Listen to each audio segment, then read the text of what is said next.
Umaga na, isang bagong misyon nang magsisimula ngayon. Si Johnny Bot ay lalabas ng may pag-asa upang ilayo ang kalatisan. Isang planetang malinis, isang planetang maliwanag.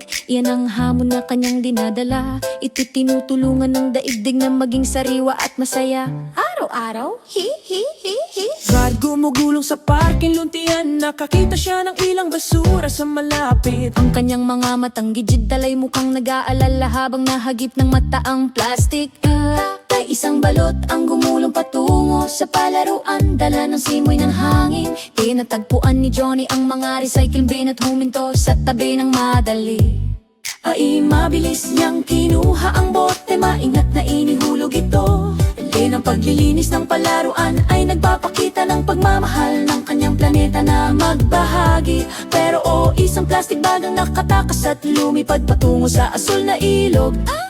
Gumulong si Johnny Bot para habulin ito.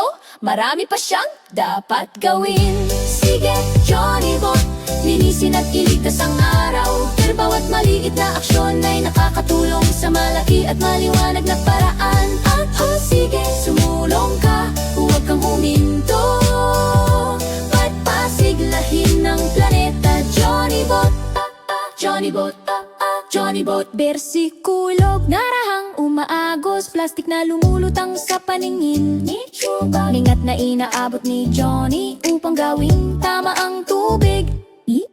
Dinampot niya ang bote mula sa gilid at pinanatili ang kalinisan ng ilog. Hits pagkatapos ay gumulong papunta sa hardin kung saan makikita ang bagong buhay. Isang maliit na buto ang naghihintay doon, nakapatong sa lupa. Ngunit tinanim ito ni Johnny nang ligtas kung saan matatagpuan ang sariwang luntian. Natakpan niya ito ng may maingat na pag-aalaga. Binibigyan ng kalikasan ng panimula, ay lumalagong pag-asa para